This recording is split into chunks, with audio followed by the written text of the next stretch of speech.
नमस्कार आणि मानाचा मुजरा करून आपण आजच्या व्हिडिओला सुरुवात करत आहोत। आजच्या व्हिडिओमध्ये आपण पाहणार आहोत कोकणातील 5 दिवसाच्या गणपतीचे विसर्जन। आपले सर्वांचे लाडके लोकमान्य टिळक यांनी गणेशोत्सवाची सुरुवात सर्वजण एकत्र यावे आणि सर्वांमध्ये एकोपा निर्माण व्हावा यासाठी केली होती। याचे जिवंत उदाहरण आमच्या गावाकडे पाहायला मिळते।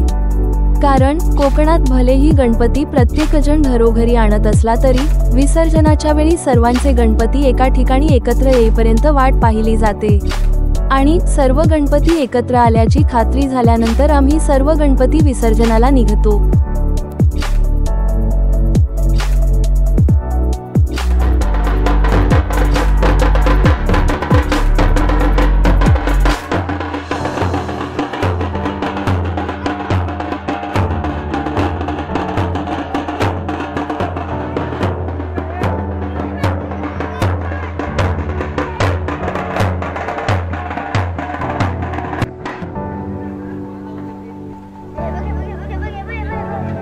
आमचे गाव हे डोंगराच्या माथ्यावर आहे, त्यामुळे आम्ही गणपती विसर्जनासाठी डोंगराच्या पायथ्याशी असलेल्या नदीवर जातो। अर्ध्यापर्यंत चांगला रस्ता आहे आणि त्यानंतर जंगलवाट चालू होते।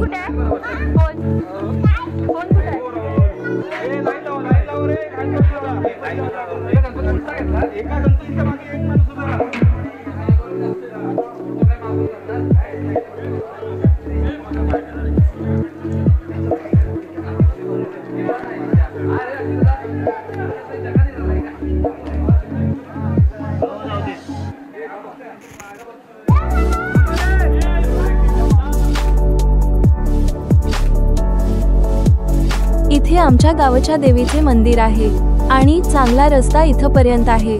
आता इथून पुढे जंगलवाट चालू होते, त्यामुळे इथून आम्ही एका रांगेमध्ये हळूहळू विसर्जनाच्या दिशेने चालू लागतो।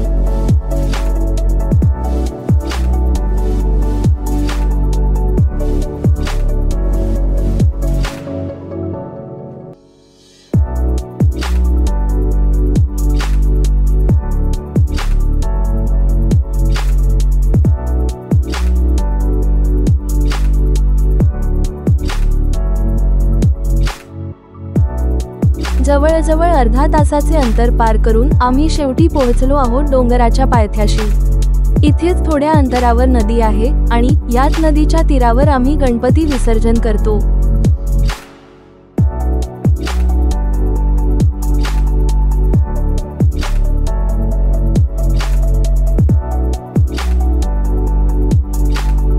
नदीच्या तीरावर पोहोचल्यावर सर्व गणपतीची सामूहिक आरती करण्यात येते।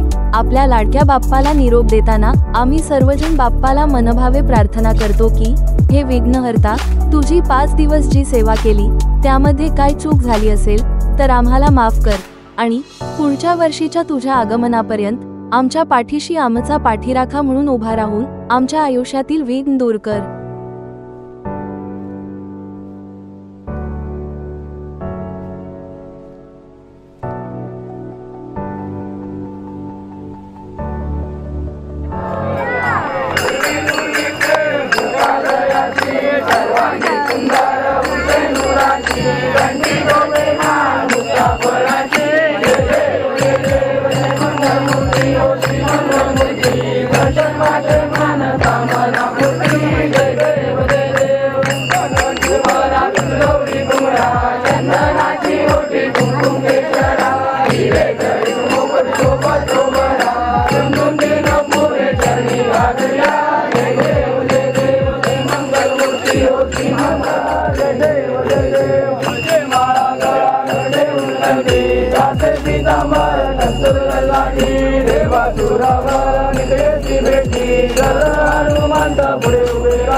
पांडुरंगा रखमाई वल्लभ राणीच्या वल्लभ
जसे आम्ही नदीच्या तीरावर रांगेत शिस्तीमध्ये पोहोचलो, तसेच बाप्पाचे नदीच्या पाण्यात विसर्जन करताना सुद्धा आम्ही रांगेत शिस्तीमध्ये नदीच्या पाण्यात उतरतो।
आपण पाहिलात कसे आम्ही कोकणी गणेश भक्त आपल्या लाडक्या बाप्पाचे विसर्जन करतो। तर आपल्या लाडक्या बाप्पाला निरोप देऊन आल्यानंतर आता वेळ झाली आहे आजच्या व्हिडिओ पुरते तुम्हा सर्वांचे निरोप घेण्याची। काळजी घ्या स्वतःची आणि इतरांची सुद्धा। बोला गणपती बाप्पा मोरया। पुढच्या वर्षी लवकर या। व्हिडिओ शेवटपर्यंत पाहिल्याबद्दल सर्वांचे धन्यवाद।